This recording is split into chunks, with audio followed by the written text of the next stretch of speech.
Come on. Migi why was second? Ado ma'am da I see videos gi through the ma'am the request nang tau jage. Oyega. Robin Henry post aaye to. Speaking ga. Gyan ni sa thau kre ngai. Ko di phakan po pe. 8.4 kilometer and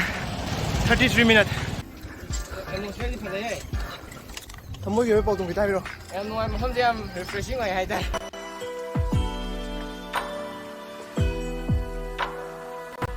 Yang ngasidi Sunday ni na yam laptabida up down 20 kilometer chakibagi ten am adagi halak 20 chakibagi ten am ga halak 20 ten am ga maina adume distance ama tang thauroge cycle jen si memory ni sudangai mina yam lapagi yam sangmagi target tok ya gi ba na si thauroge keng si goina du mem sumyeng minarse. Come on. Migi why was second? Ma'am, si Singjamai ta number si ang pali road tu da Axel strength le ko adu ma'am da I si video gi through the ma'am the request nang tau jage hai jai do dak je promotion amagi keno phange ba ko deal am phange do I script ka duga first draft video ka tha do ne da kai guma accept to bira ga di ai do promotion video am tha ga ka do ko to ma'am adu tha ga ba ganda ma'am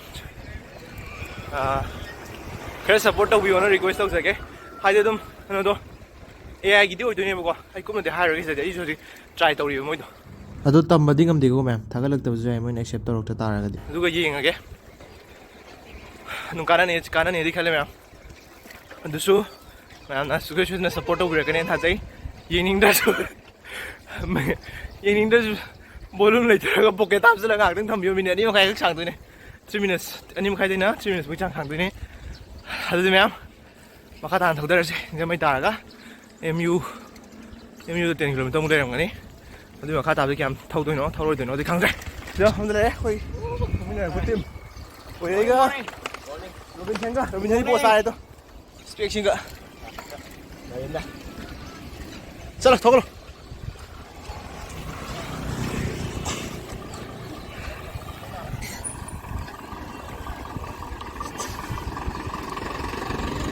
अदुदि ma'am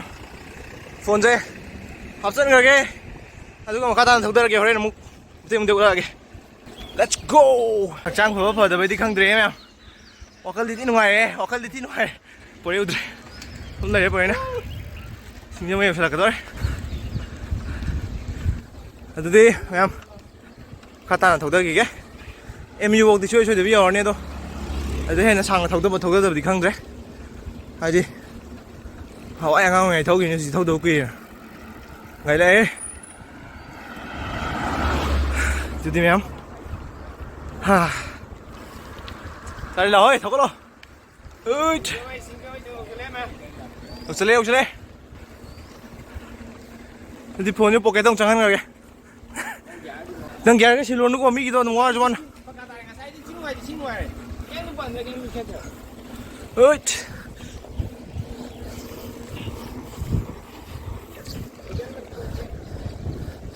mi di gyan ni sa thau kre ngai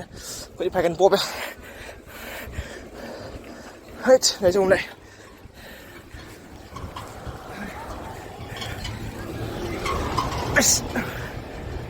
lại ngâm đây nè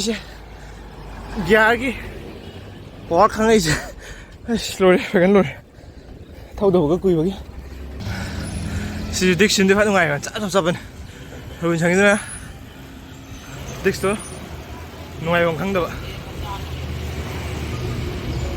ben ro jaw mina phone jam pu thora ro ge gai chi lane bo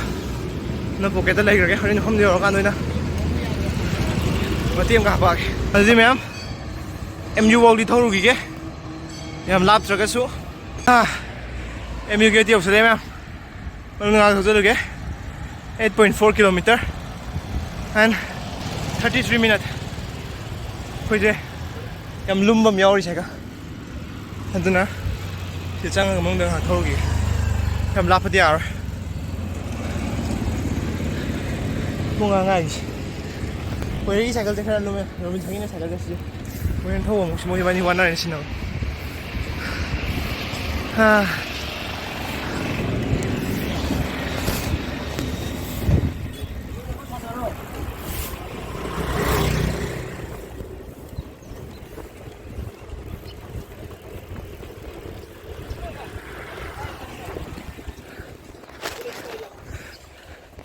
ꯐꯖ ꯑꯩꯈꯣꯏ ꯁꯥꯇ꯭ꯔ ꯇꯧꯔꯦ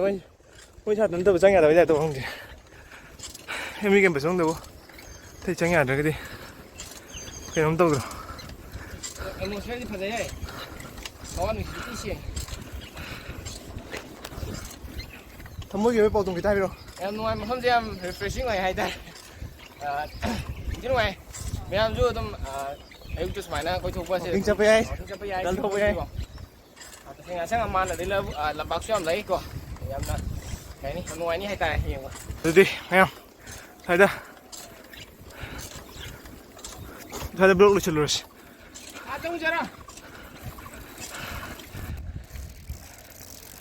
ꯑꯩꯈꯣꯏ ꯃꯐꯝ ꯌꯧꯔꯦ ꯁꯤꯗꯒꯤ ꯍꯜꯂꯅꯤ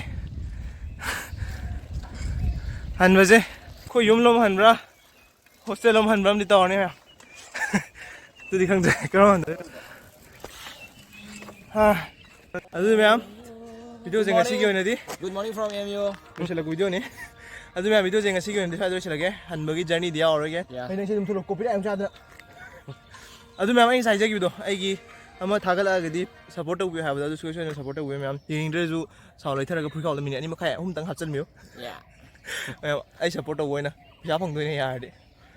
ꯒꯤవ్ ꯑꯋꯦꯒ ꯇꯧꯔꯛꯇꯣꯏꯅꯦ ꯇꯧꯔꯛꯀꯗꯣꯏꯅꯦ ꯑꯗꯨ ꯐꯪꯉꯗꯤ ꯑꯗꯨ ꯃꯌꯥꯝ ꯉꯁꯤꯒꯤ ꯑꯣꯏꯅꯗꯤ ꯕꯥꯏ